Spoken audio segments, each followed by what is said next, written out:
terminologi saya nggak buat-buat sendiri gitu, Pak. Ya. Tapi ngomong-ngomong suara saya jelas ya? Jelas, mantap. Oke. Wih, headsetnya baru Pak Pendeta.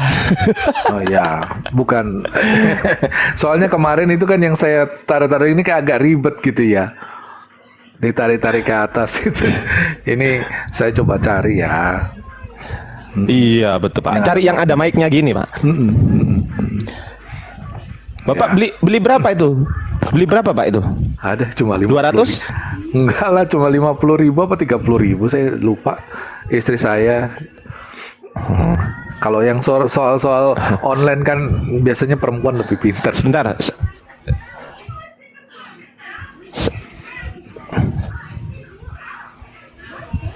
Sebentar, saya ganti jaringan. Cek.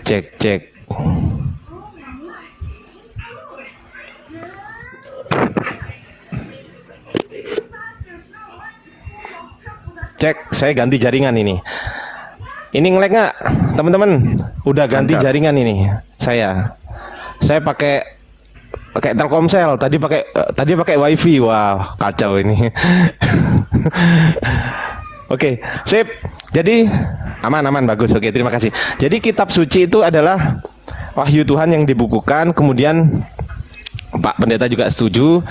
Nah, dianggap suci kalau menurut saya, menurut KBBI dianggap suci itu karena di dalam wahyu Tuhan tersebut tidak ada penambahan karya-karya orang. Jadi tulisan, maksudnya katakanlah wahyu Tuhan ayat 1 sampai 10 ternyata ditambahi 11 sampai 15 ini tulisan orang. Nah, itu kan nggak suci lagi kalau menurut saya. Oke. Gimana Kak menurut Pak Pendeta? Oke, saya setuju. Tapi mungkin karena apa ya, kami perspektifnya agak berbeda dengan Muslim. Kalau Muslim kan memang wahyu yang turun langsung kepada Nabi Muhammad lewat Jibril ya, begitu ya. Nah, sedangkan kalau di Kristen kan juga itu melalui beberapa orang, dan juga kami mempunyai kitab suci memang ada yang bukan dia dapat langsung, tapi pewahyuan ya, lebih tepatnya ya, mungkin nggak ada firman langsung kepada penulis tersebut, tetapi inspired by. Jadi ada pengilhaman begitu. Nah, itu pengilhaman dari Roh Kudus. Kalau kami percayanya pengilhaman dari Roh Kudus. Ya, oke. Oke lah, sip. Ini mau Pak Pendeta mulai duluan atau saya dulu Pak? Saya dulu Pak Mas Ardi dulu, supaya saya tahu kira-kira bahasanya tentang apa gitu. Jadi nanti takutnya saya bahas ini ternyata Mas Ardi ngarahinnya sebenarnya ke arah yang berbeda begitu. Jadi saya lebih suka Mas Ardi dulu aja, jadi saya tahu arahnya mau kemana gitu. Ya, sambil Pak Pendeta buka ya, nanti saya buka di sini ya. Sambil Pak Pendeta buka Ezra 2 sebentar. Ezra 2 ayat 5 sebentar. Ezra 2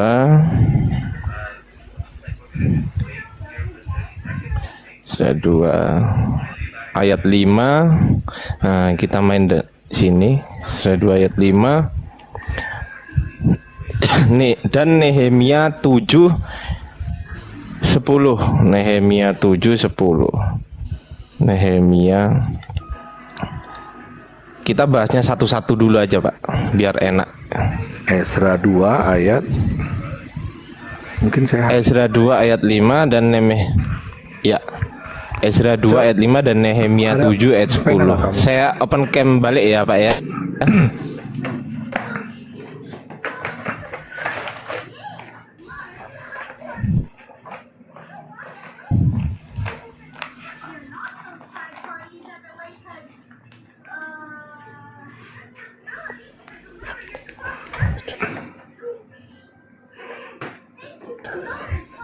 Gimana Pak? Aman Pak? Halo? Pak Pendeta dengar suara saya? agak putus-putus, Mas Ardi. Sebentar. Oke, sebentar, saya balik dulu kamera saya.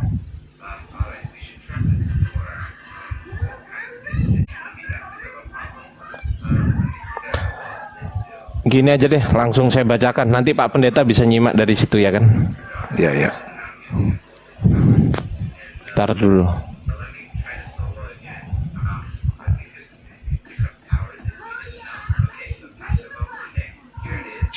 Tar dulu Pak, jaringan saya benahi dulu bentar. Tadi Nehemia berapa, Mas Ardi? Biar saya sambil cari pelan-pelan.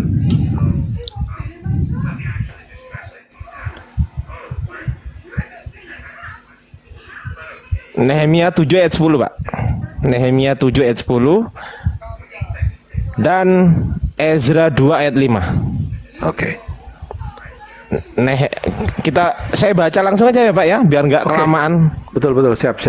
Silakan. Kan oke. Di dalam Ezra 2 ayat 5, di sini tertulis Bani Arah jumlahnya adalah 775 orang, 775. Tetapi di Nehemia 7 ayat 10 Bani Arah ini jumlahnya adalah 652 orang. Nah itu menurut Pak Pendeta bagaimana tanggapannya? Ya, saya belum pernah mau meneliti secara langsung ini. Sama seperti tadi siang kalau nggak salah saya Ustadz siapa ya, itu juga langsung bicara tentang anaknya dari Absalom itu.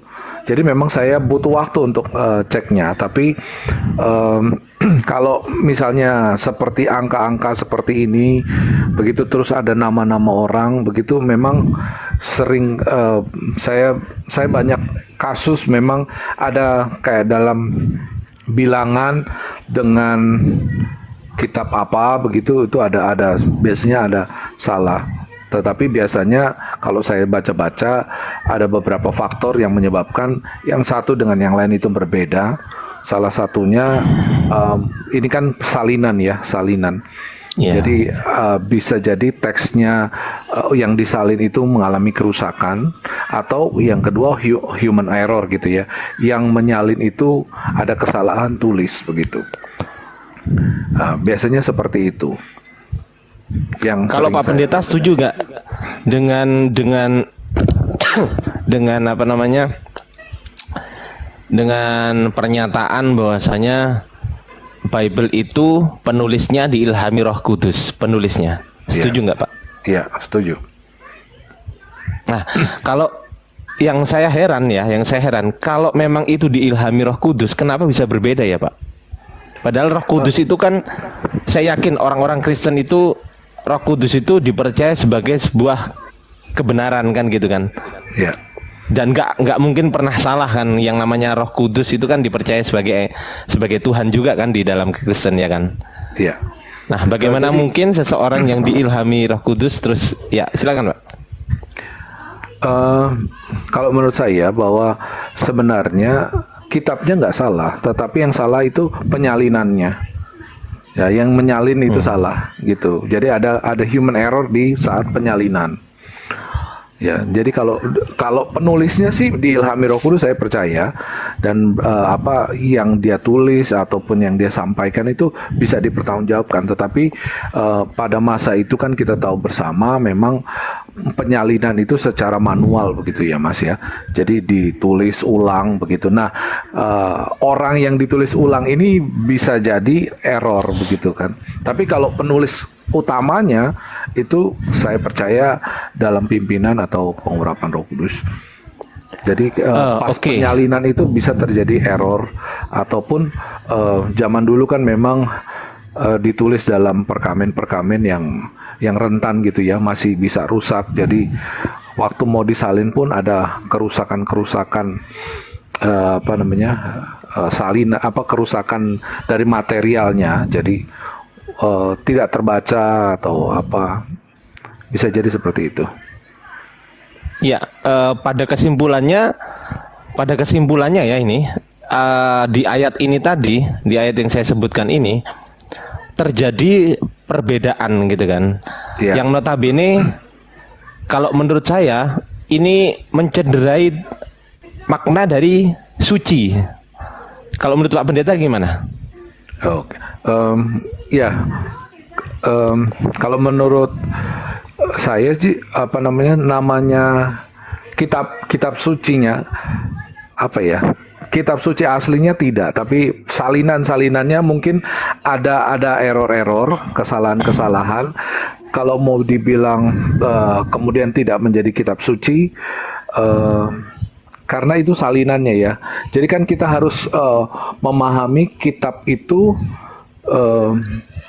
yang originalnya begitu, bahwa yang originalnya ini benar-benar pengilhaman Roh Kudus, tapi kemudian pada penyalinan dan kemudian ada teman-teman Muslim juga tahu pasti ada terjemahan, dalam terjemahan itu terjadi error-error itu, saya pikir ada hal yang manusiawi terjadi. Tapi kalau ditanya berarti apakah terjemahnya masih suci, ya ditanya terjemahannya itu masih suci atau enggak, sudut itu balik lagi kepada sudut pandang, karena saya berpikir bahwa suci itu adalah bagaimana menuntun kita kepada kebaikan. Ya, menurut saya seperti itu. Jadi kadang-kadang kesalahan-kesalahan minor selama tidak mengurangi atau mengganggu proses kita untuk menjadi lebih baik, mengarahkan kita kepada lebih baik. Kalau menurut saya itu masih bisa disebut kitab suci begitu, kecuali kalau memang sudah menyimpang secara major gitu ya, sangat-sangat terjadi penyimpangan. Saya pikir itu sudah tidak bisa lagi disebut kitab suci, karena saya percaya kitab suci itu juga di samping kitabnya, tetapi juga pada tujuannya kan. Kalau tujuannya bisa membawa orang kepada kebaikan, ya saya pikir itu tetap bisa dikatakan kitab suci. Ya, oke. Jadi ya lanjut, silakan Pak, silakan. Ya. Lanjut.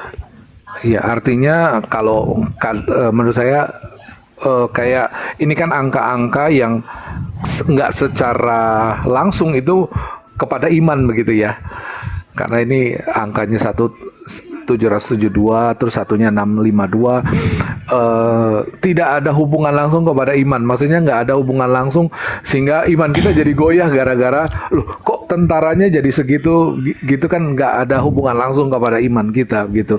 Tapi kalau misalnya Yesus yang di kitab satu ngomong Yesus Tuhan, yang satunya Yesus itu hamba setan misalnya, itu jelas kan sudah mengganggu sekali. Itu tentu bukan kitab suci lagi kalau yang seperti itu. Mungkin seperti itu. Oke. Baik. Jadi mungkin kalau yang disampaikan Pak Pendeta, mungkin itu pembahasannya ke ranah iman ya Pak ya. Oke. Ya. Tapi kalau saya tadi kan standarnya di sini kan adalah satu, kontradiksi itu apa, dua, kitab suci itu apa kan gitu kan. Kalau ke ranah iman itu nanti sebetulnya saya bisa menunjukkan Pak, cuman nanti akhir-akhir aja lah Pak ya, buat refreshing aja ya. Akhir-akhir ya. Nah, Bapak pernah dengar nggak? Ini saya akan menunjukkan kitab original teksnya Pak, originalnya. Bapak pernah dengar nggak Masoretic Text dan juga Septuaginta? Pernah dengar nggak? Pernah. Masoretic itu Septuaginta yang Tanakh itu ditulis dalam bahasa Yunani, ya kan? Ya.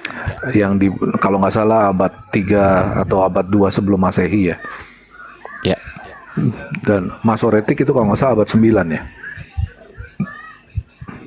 Masoretic abad 8, abad 9, abad betul. 8, ya. Ya. Itu kan kitab asli itu Pak. Maksudnya ibarat kata itu originalnya kan, belum ditranslate ke dalam KJV, belum ditranslate ke dalam NIV atau ke dalam LAI kan, belum ditranslate. Jadi aslinya kan gitu kan. Iya. Oke, sekarang saya akan menunjukkan kepada Bapak perbedaan yang sangat-sangat jauh sekali kalau menurut saya, tapi nanti kembali lagi kepada Bapak.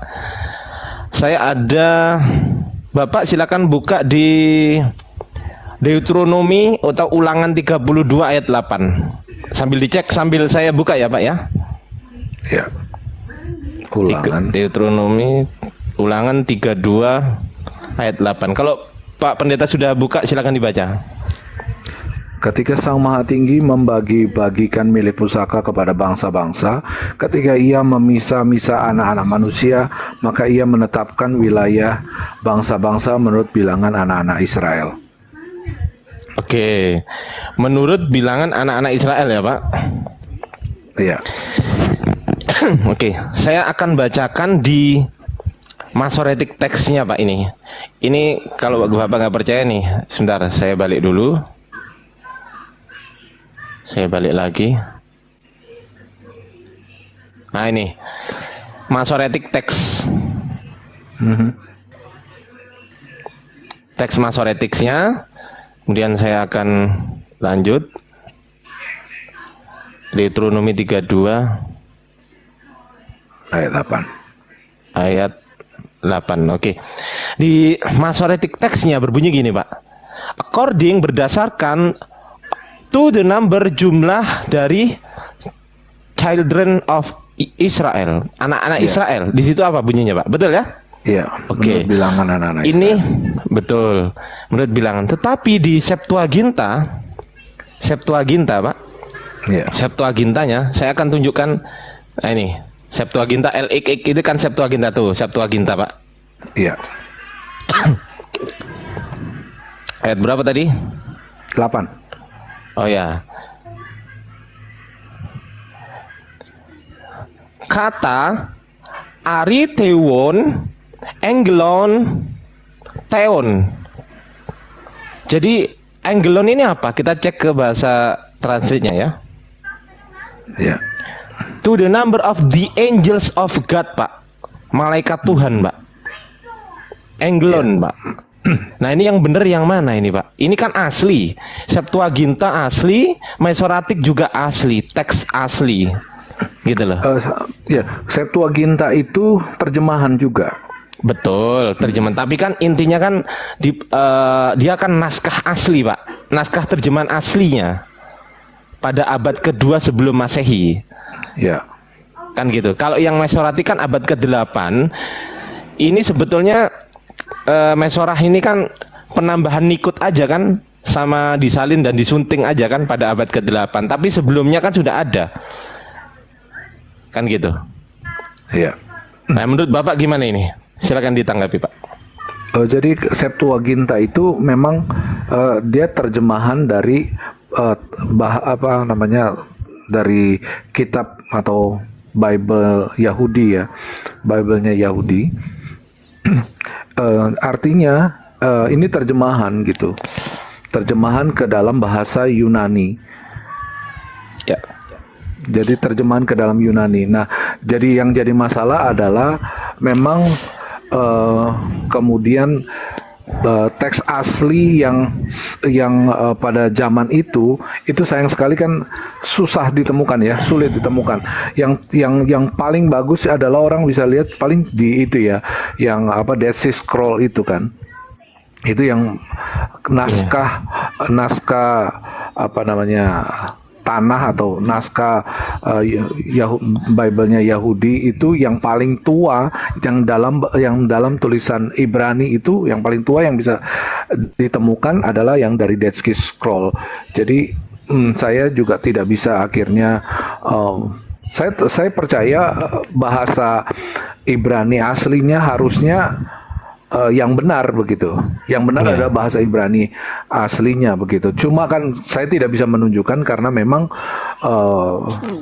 yang paling tua pun adalah Dead Sea Scroll dan saya juga nggak pegang datanya Dead Sea Scroll khususnya di Ulangan 32 ini jadi saya memang tidak bisa menunjukkan data bahwa yang benar yang Masoretic atau yang Septuaginta gitu. Bapak tahu nggak Dead Sea Scroll itu isinya tuh hampir sama dengan teks Mesorah.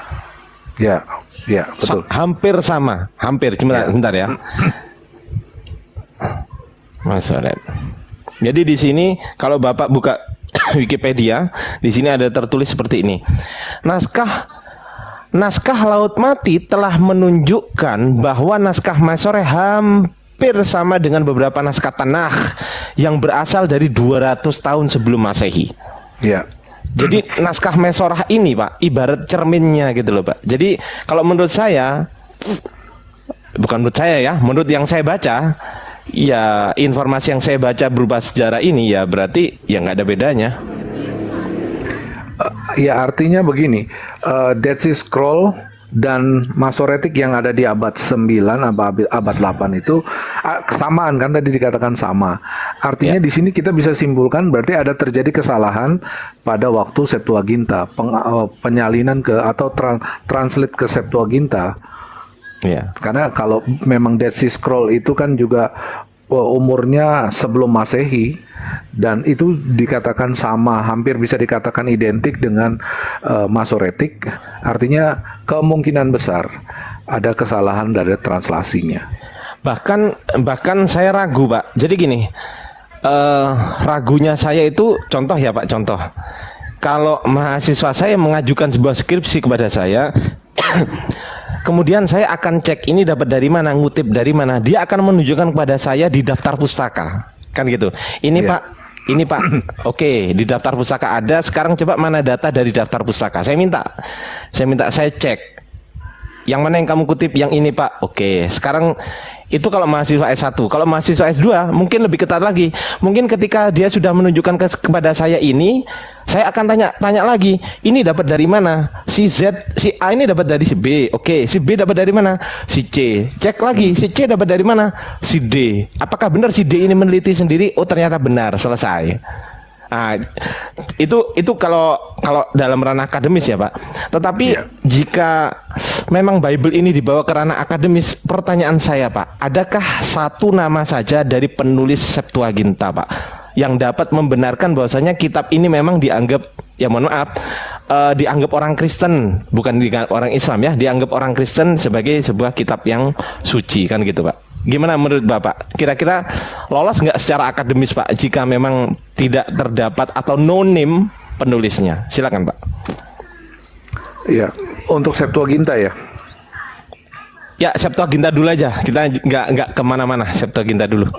Ya, Septuaginta memang ini mohon maaf ya, karena saya memang apa ya, saya kurang mendalami tentang yang seperti ini karena memang apa ya, saya biasanya yang kayak seperti beberapa waktu lalu saya sempat diskusi dengan Jonathan Nandar tentang Muhammadim, lebih kepada isinya ya, lebih kepada isi dari kitab itu yang biasanya yang saya cukup mengerti gitu.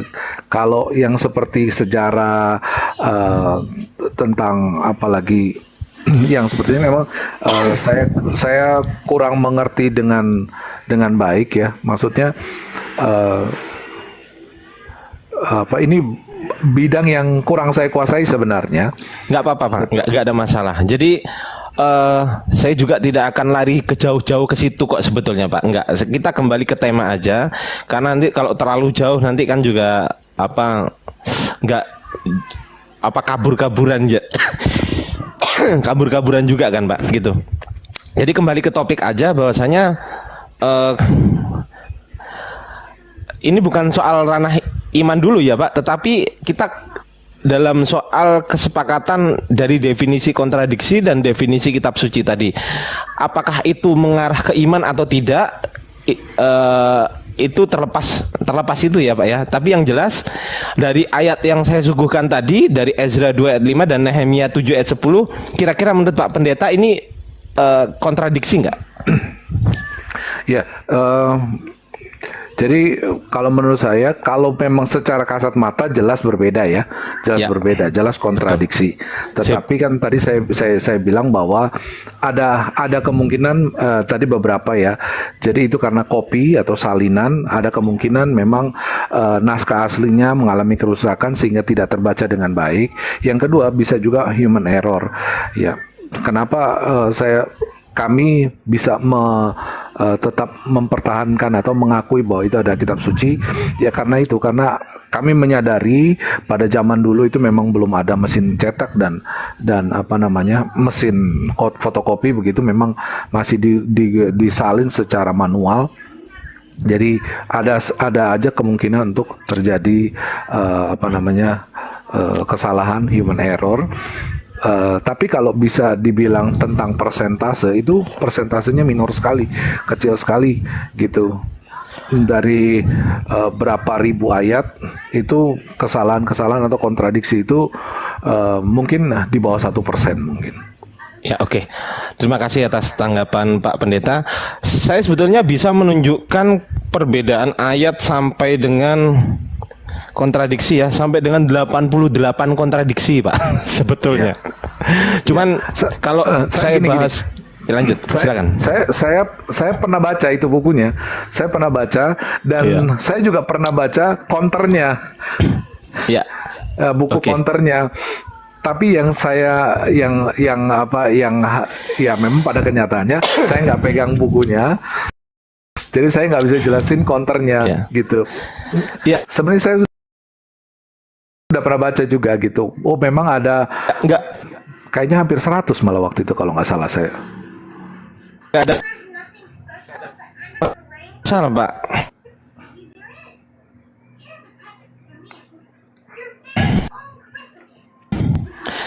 Kan iya, nge-lag Mas. Nge-lag, Pak. Aman sekarang? Sudah aman ya? Sudah aman. Oke. Jadi kadang ada orang Pak, mohon maaf, kadang ada orang yang memang dia mengcounter itu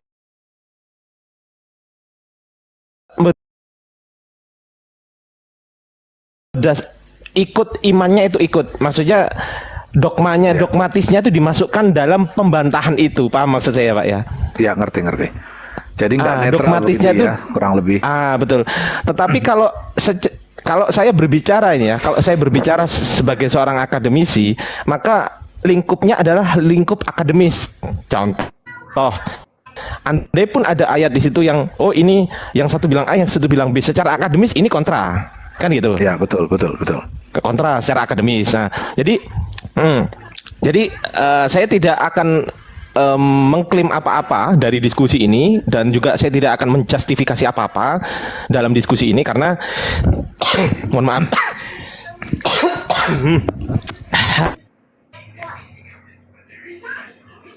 Aduh. Mohon maaf Pak Pendeta. Jadi saya lanjutkan ya. Jadi barangkali ada beberapa mungkin saya juga belum.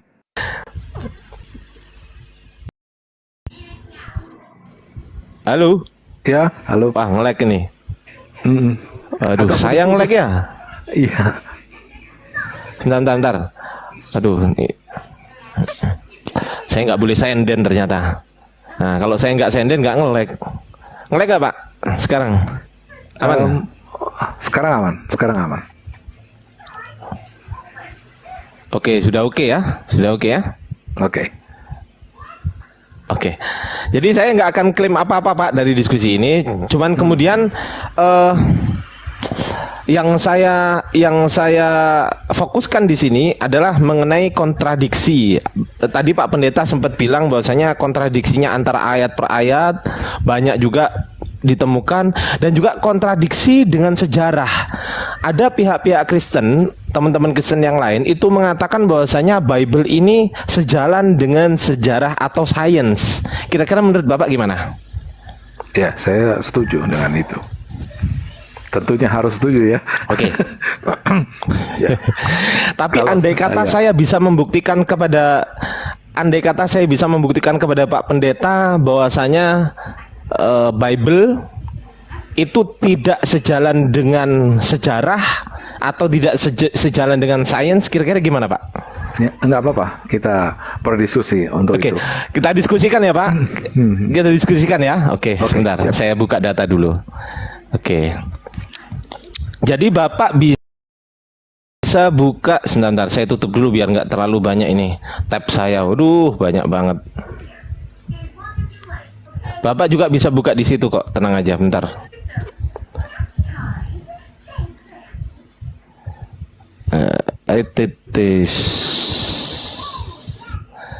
Oke, kita akan buka di sini.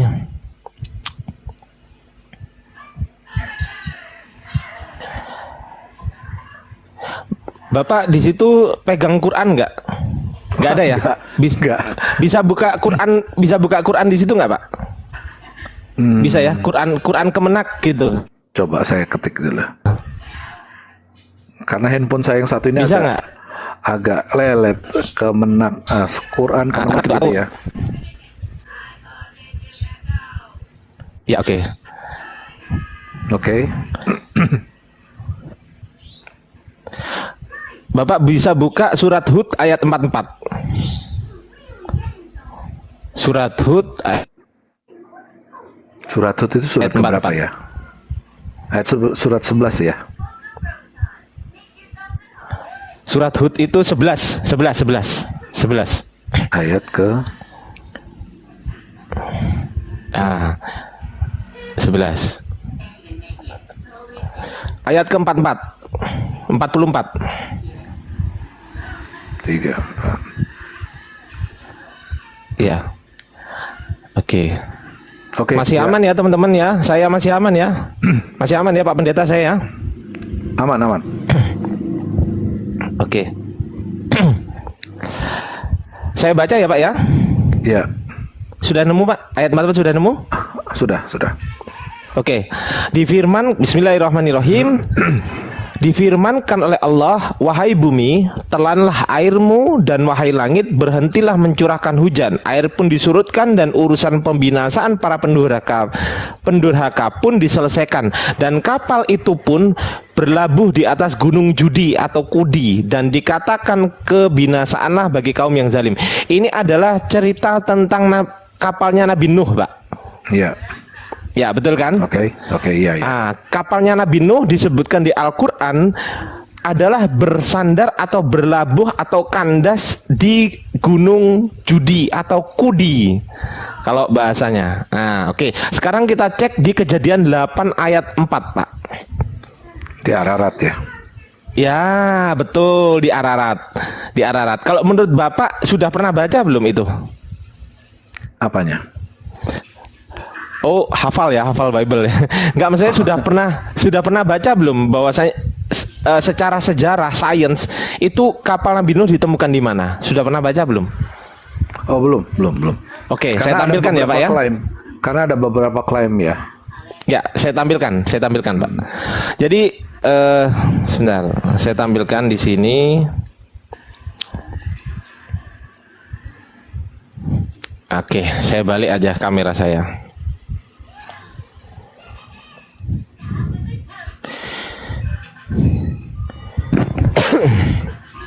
Sudah kelihatan ya Pak? Sudah ya. Oke. Ini dari Atlas Obscura, atlasobscura.com yang sudah saya bahasa Indonesiakan ya. Kalau aslinya bahasa Inggris nih Pak. Aslinya bahasa Inggris. Nah ini kan Mount Judi, a small mountain at the crossroads of Turkey. Kita cek di sini, dikatakan bahwasanya ini. Ini.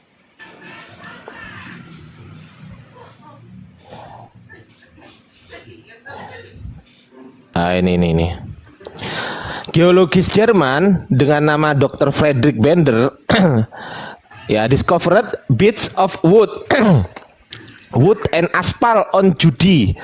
Jadi menemukan kayu dan aspal di Gunung Judi at depth of around 1 meter, di kedalaman 1 meter. Carbon dating jadi karbonisasinya ya, penanggalan karbonnya menunjukkan fragmennya trackingnya itu antara 6.500 tahun yang lalu, Pak. Kita cek. Sekarang kita nggak mudah percaya situs ini, kan gitu kan. Kalau saya gitu orangnya, Pak. Saya nggak mudah percaya. Kita cek dulu siapa Atlas Obscura ini siapa. Jangan-jangan punyanya Islam main klaim, kan nggak enak. Ya, kita cek dulu di sini Atlas Obscura itu ya. Atlas Obscura. Kita bahasa Indonesia kan aja. Ternyata pendirinya adalah pendiri di BookCon ini 2019, salah satu Dylan Turas dan juga Joshua Fur. Nah, Joshua Fur ini siapa gitu kan? Joshua Fur ini kita cek dulu di sini. Mana ya? Joshua Fur ini apakah muslim ataukah non muslim kan gitu Pak? Ya.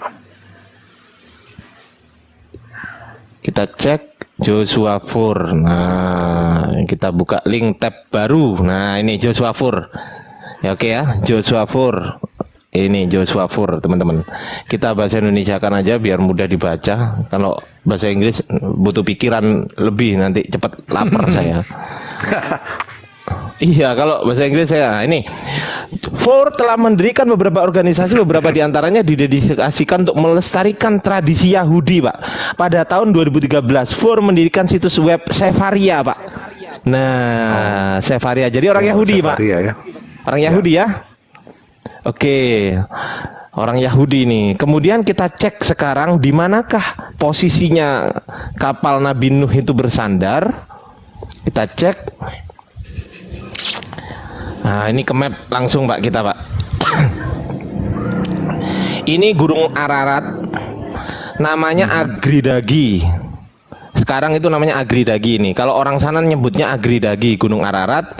Ya. Kalau Gunung Kudi, Mon Kudi, Kudi Dagi. Ini kita cek sekarang jaraknya Ararat dan juga jaraknya sama-sama di Turki ya berarti ya. Beda Pak, beda. Sebentar. Oh ya. Oh ya. Sebentar. Nah ini sama-sama ya. Oke. Kita cek. Tapi kan yang disebutkan gunung, Pak. Kan gitu kan? Iya. Nah, ternyata di map ini Mon Ararat. Mon Ararat di sini. Ya dekat Armenia. Mon Judi ini, Kudi ini di sini.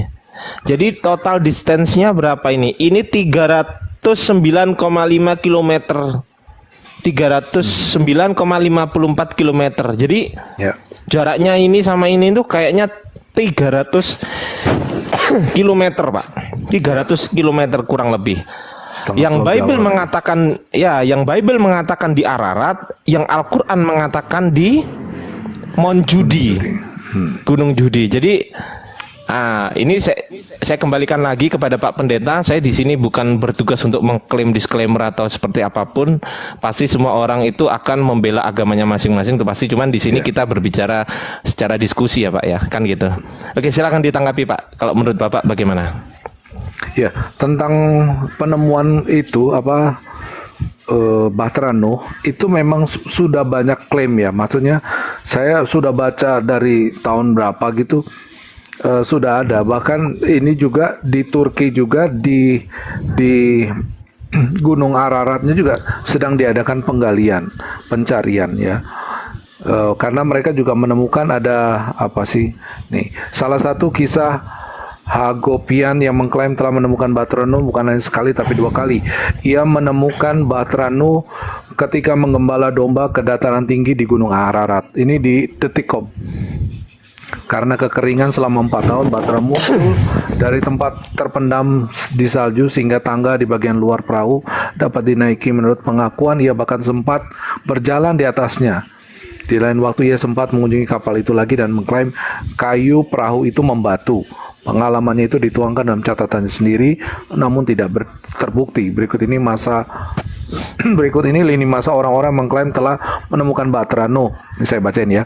Tahun 1916 ada suatu cerita mengklaim bahwa seorang pilot Rusia bernama Letnan Vladimir Roskovitsky menemukan sebuah bahtera dan menjelajahi sebagian kamar-kamar di dalamnya pada tahun 1916. Namun detail penemuan itu hilang dan disembunyikan setelah revolusi Rusia. Tahun 73, meskipun tidak mengklaim menemukannya, astronot James Irwin menjadi seorang Kristen yang taat selama masa pensiunnya dan memimpin beberapa ekspedisi ke Gunung Ararat untuk mencarinya. Tahun 93, CBS menyiarkan The Incredible Discovery of Noah's Ark, sebuah acara yang menampilkan sepotong kayu yang diduga dari Bahtera Nuh. Menurut orang yang menemukannya, George Jamal, mohon maaf nih. Potongan kayu tersebut diambil dari beberapa bagian Bahtera Nuh sebagai bukti penemuannya. Dan ia mengaku bahwa kayu yang semula dianggap suci itu sebenarnya berasal aduh. Ya, jadi ada beberapa klaim-klaim dari tahun 1973, 1993, 1921. Ini lokasi Batranu yang asli kemungkinan telah dikonfirmasi oleh para pemburu relik di pegunungan terpencil. Ia mengklaim telah mengambil gambar dari bawah tanah dari objek berbentuk kapal misterius yang ditemukan setengah abad yang lalu di Turki Timur. Mereka telah lama mengklaim perahu legenda Snow terkubur di bawah tempat berbatu dan dikenal sebagai situs Duru Pinar. Ya, jadi memang klaim untuk penemuan Batranu ini sudah terjadi berkali-kali. Masalah yang pasti benar itu yang mana kan kita belum bisa pastikan. Karena memang ada yang menemukannya. Ini tadi kalau kita baca ada beberapa di Ararat. Kalau yang di gunung Kudi ya. Kudi itu saya baru dengar ini. Ya. Saya baru dengar. Kalau saya gini Pak, kalau saya dari katakanlah dari detik.com atau apa kan kalau saya tadi bilang di mana Atlas Obscura kan gitu. Tapi saya nggak ngambil dari Atlas Obscuranya Pak. Saya ambil dari nama penelitinya siapa ini kan. Has become more popular of recent is due to the finding is 1953 of a German geologist bernama Dr. Friedrich Bender. Nah, saya cari Dr. Friedrich Bender ini siapa? Saya cari, Pak. Kemudian setelah saya cari, ini saya nemu penelitiannya. Saya tunjukkan. Ini penelitiannya, Pak. Jadi saya bukan nggak skeptis saya ini, Pak. Bukan langsung percaya, bukan soal Bible saja sebetulnya. Apapun saya ini skeptis, Pak. Jadi ini kan di sini disebutkan bahwasanya mana tadi? Nah, ini kan Dr. Friedrich Bender kan gitu, Pak. Ini. Iya. Nah, apakah lalu saya sudah selesai sampai di sini? Enggak, Pak. Saya cari, Pak. Siapa Dr. Friedrich Bender itu? Nah, ini Galaxy Software Electric Publishing Galaxy.com ini punyanya orang Kristen. Bible Study Research. Tuh. Kan Bible script, nah Bible ini wood remains from the landing site situs of Noah Ark nearly 6.500 tahun by Friedrich Bender. Kita cek Pak di sini. Ini kan di punyanya orang Kristen kan Pak. Ya. Wood remains ya ini namanya Friedrich Bender. Tapi ini kan bukan penelitian. Saya nggak mau. Saya harus tahu penelitiannya Pak. Nah ini kan cuman segini nih. Ini kan di Galaxy Software. Saya mau ke penelitiannya Pak. Saya cari penelitiannya ternyata ketemu Pak. Nah ini. Nah Dr. Friedrich Bender PhD. Ya. Nah ini penelitiannya Pak. Penelitiannya ini mana ya? Nah ini 1972 Dr. Bender publish the carbon 14 dating penanggalan C14 menghasilkan bahwasanya kayu ditemukan di Gunung Judi oleh Dr. Bender ini. Nah, kita cek Pak di sini Pak. Apakah benar? Nah ini. Wood remains from Kudidak dari Gunung Kudi, a mountain range at the northern edge Mesopotamia were dated according yang bertanggalkan berdasarkan C14 metode C14 karbonisasinya. They are approximately sekitar 6.000 kurang lebih kira-kira 6.500 tahun usianya. And therefore pre-Sumeric itu disebut Sumeric. The place where the wood remains tempat di mana kayu tersebut di lokasi are known as the place where a boat landed. Pak, di sini tertulis bahwasanya place where a boat landed. Begitu Pak. Di sini juga dia menulis according the epic poem. Epic poem ini puisi ya of Gilgamesh and the Quran. Dia menyandarkan ke Quran juga, padahal dia orang Kristen ini Pak. Dr. Friedrich Bender ini. Dr. Friedrich Bender orang Kristen. Jadi kalau menurut saya mengklaim tentang Al-Quran ya, berarti Al-Quran benar. Tapi saya nggak menyalahkan di Bible, saya nggak menyalahkan.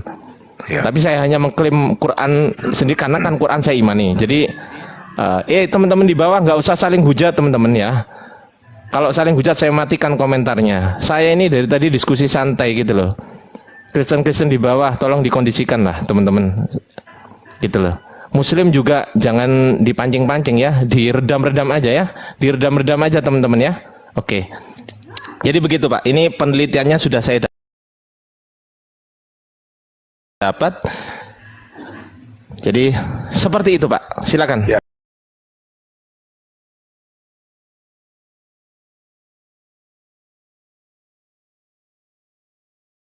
Ambil dari sesuatu yang menurut mereka bisa dipertanggungjawabkan toh.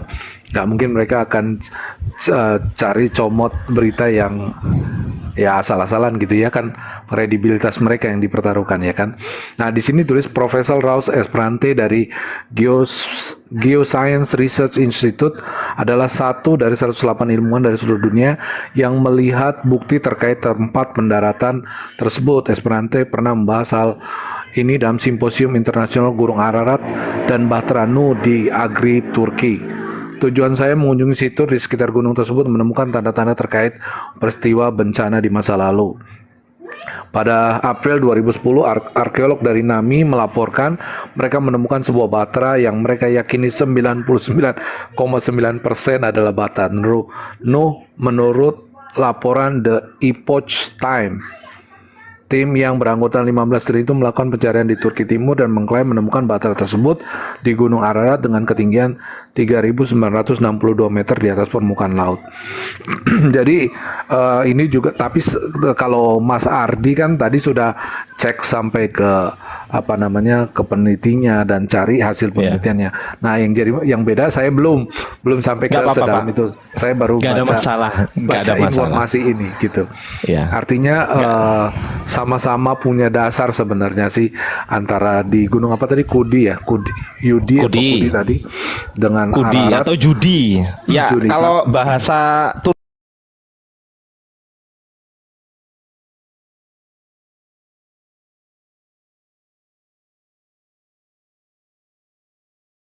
duga ini menurut hasil karbon tanggal sekian. Nah ini malah dia ngomong 99,9% ya. Saya nggak tahu cara parameternya mereka mengukur 99,9% juga saya nggak tahu. Tetapi yang jelas bahwa ya sama-sama punya argumen begitu ya, bahwa mereka ada yang Judi sama Adidarat itu sama-sama punya alasan. Masalah yang benar di mana ya wallahu alam gitu kan. Iya itu begitu. Nggak ada masalah Pak, nggak ada masalah karena prinsip saya dari awal memang saya sudah berjanji saya tidak akan menyalahkan, saya hanya akan mengklaim punya saya sendiri. Ya, Bapak juga boleh mengklaim punya Bapak sendiri. Yang penting saya tidak menyalahkan sesuatu itu kan gitu kan. Nah urusan salah dan benar ya biarlah Bapak yang menilai atau saya yang menilai atau teman-teman di bawah yang menilai kan gitu kan. Iya. Oke. Jadi saya memang lebih senang kalau ada informasi gitu ya. Kalau saya pribadi itu dikasih info gitu, saya skeptis orangnya Pak. Masa kita buktikan dulu. Saya cari itu Pak. Saya cari kalau kata orang Jawa itu saempot-empotnya atau seakar-akarnya. Gitu kalau kata orang Jawa Pak. Iya. Tapi memang bagus begitu. Nah, saya juga bersyukur sekali dengan adanya TikTok ini saya bisa diskusi dengan teman-teman Muslim. Jujur saya banyak belajar loh. Karena saya merasa bahwa ada pelajaran-pelajaran seperti pertanyaan-pertanyaan Muslim, teman-teman Muslim itu yang saya belum pernah dengar begitu. Dan waktu ditunjukkan datanya, jadi saya juga akhirnya search juga gitu. Saya juga mencari tahu begitu, dan sampai akhirnya ternyata sebenarnya begini gitu. Jadi sangat baik gitu buat saya ini sangat saya menolong saya memperluas pengetahuan saya sih sebenarnya. Ya saya juga bersyukur alhamdulillah bisa berdiskusi dengan lintas iman ya orang yang sebaik Bapak ini, karena menurut saya ini jujur ini Pak, jujur, terserah Bapak mau percaya apa enggak. Orang Kristen yang seperti Bapak ini jarang. Kalau nggak percaya coba teman-teman komen di bawah, jarang. Coba teman-teman komen di bawah, jarang orang Kristen yang diskusinya santun kayak Pak Pendeta gitu loh. Jadi jarang. Ya, karena saya berapa kali ngikuti teman-teman Kristen. Ya karena yang saya banyak lihat juga kan di roomnya teman-teman Muslim. Jadi teman-teman Kristen ini mungkin agak tidak bisa menahan emosi ketika ada kalau dibilang tuduhan terhadap iman Kristen, sebenarnya bisa didefend dengan cara baik-baik, tapi ya mungkin sudah namanya agama itu agak sensitif kan ya Mas? Iya, bukan agak sih, memang sensitif. Jadi ketika ada tersenggol begitu, mungkin kurang kontrol emosinya. Dan pada akhirnya dia mau menjelaskan nggak bisa penjelasannya mentah begitu aja karena ya udah telanjur emosi. Saya juga mendengarnya juga jadi nggak nyaman juga begitu. Nah saya pikir kalau sama-sama tenang, sama-sama bisa kasih paparan yang sebaik mungkin dan tetap jaga emosi, saya pikir malah akan baik buat semua gitu ya, termasuk juga yang nonton dapat pengetahuan gitu kan. Iya, betul Pak, betul. Jadi memang prinsipnya orang Islam nih Pak, prinsipnya kita, saya pribadi, sejauh orang itu saya nggak peduli beliau tukang beca, saya nggak peduli beliau itu profesor, saya nggak peduli. Selagi beliaunya ini menghormati saya, jadi saya jauh lebih baik bisa menghormati beliaunya ini. Jadi begitu. Saya nggak peduli beliau pekerjaannya apa, saya nggak peduli.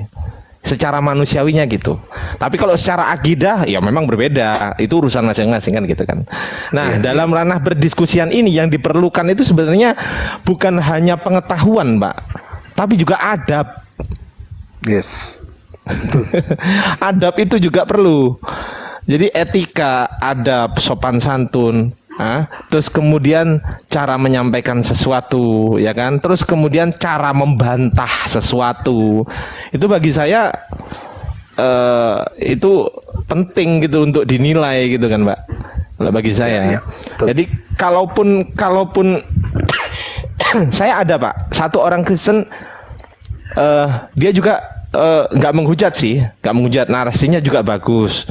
Namanya itu Jack Citah yang kemarin sempat diskusi. Kalau Bapak lihat nggak kemarin lusa? Saya nggak ingat yang bahasan tentang apa ya itu? Tentang kritik teks. Kritik teks yang di room saya juga. Nah, itu juga beliau narasinya bagus juga. Beliau. Itu. Jadi saya juga ya enak juga balasnya ke dia kan gitu kan. Jadi tapi kalau ada Kristen-Kristen yang tiba-tiba menghujat, nah ini yang nggak bisa. Ini yang nggak bisa. Kalau dia menghujat, saya hujat ganti. Tetapi saya tetap pada tataran posisi saya, Pak. Saya ini bukan terlahir dari tradisi penghujat saya ini, Pak. Jadi makanya kalau saya suruh menghujat itu sebenarnya susah, Pak. Susah saya ini, Pak. Gitu loh. Iya. Tetapi bisa. Siapa yang nggak bisa? Semua orang ini bisa menghujat. Siapa sih yang nggak bisa menghujat? Kalau cuma saling pancing aja apa susahnya ya? Iya.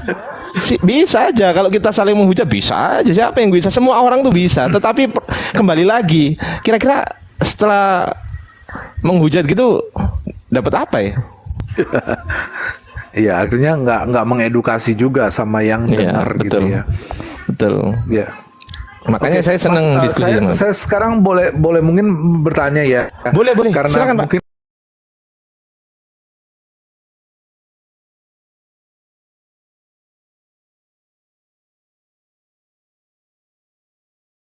ini misalnya banyak kan yang bilang bahwa Muslim itu taunya bumi itu datar, begitu.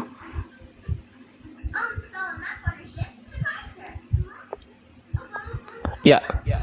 Oh enggak Pak, Muslim maksudnya gimana Pak? Ya karena ada ayat yang seperti bumi ini dihamparkan begitu ya. Kalau nggak salah ayatnya, kalau nggak salah saya. Oh, ya. Sebentar. Oke. Seperti Oke, sebentar saya buka ayatnya ya, Pak ya. Ya. Monggo. Maksudnya ya nggak apa-apa bertukar informasi toh. Ya. Siap, Pak. Siap. Sebentar saya buka ayatnya dulu ya. Bentar. Biar kita baca gitu loh, Pak, maksudnya. Iya. Bentar dulu.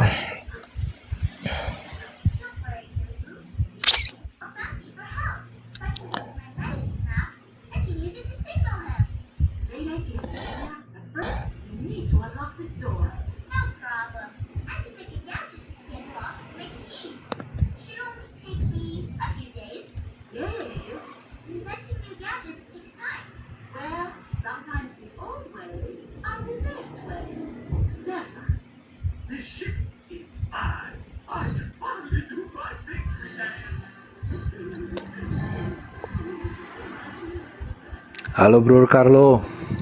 Yang itu tadi ayat berapa, Pak? Yang tadi, Pak, yang dihamparkan tadi. Aduh, saya juga kurang paham itu. Saya cuma pernah baca gitu, tapi kalau ayat pastinya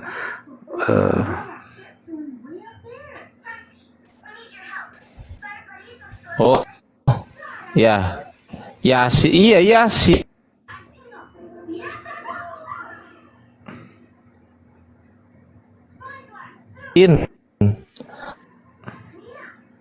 Ayatnya berapa ya? Set.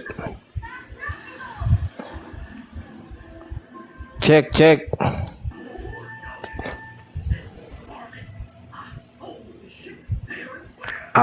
Al-Hijr ayat 19, Al-Hijr ayat 29 kalau nggak salah. Al-Hijr ayat 19 ya? Iya. Sebentar. Ayat 19 29, Pak. Ayat 19. Oh, ini. Oke. Kami telah menggemparkan bumi, memancangkan padanya gunung-gunung dan menumbuhkan segala sesuatu, menumbuhkan di sana segala sesuatu menurut ukurannya. Oke.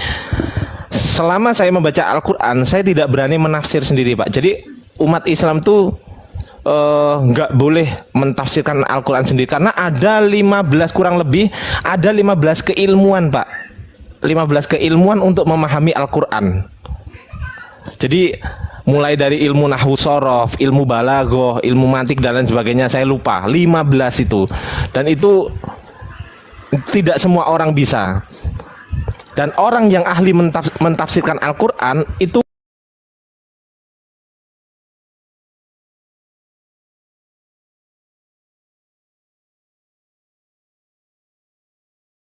salah satunya adalah harus bersikap apa namanya, cerdas. Saya baca ya, Pak ya. Ya. Oke. Bismillahirrahmanirrahim. Wal ardo madadnaha wal qaina fiha rawasiya wa ambatna fiha min kulli syai'im mauzun. Nah, ini kami telah mengamparkan bumi, memanjangkannya pada gunung-gunung dan menumbuhkan di sana segala sesuatu menurut ukurannya. Oke. Bentar. Kita buka tafsirnya dulu, Pak. Ya.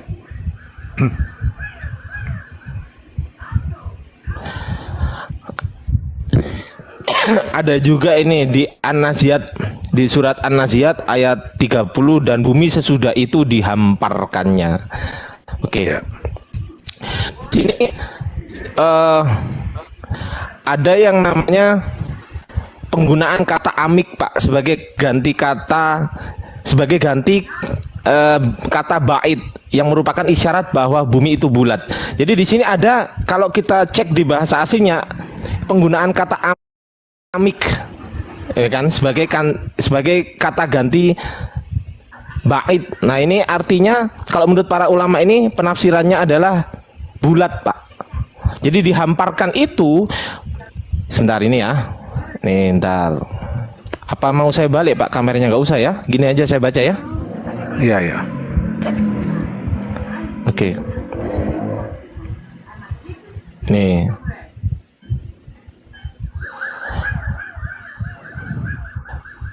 Dihamparkan itu maksudnya agar manusia-manusia ini saya baca, dan kami telah menghamparkan bumi sebagai pijakan bagi manusia, dan kami pancangkan kepadanya gunung-gunung yang kukuh sebagai pasak bumi agar tidak roboh dan berguncang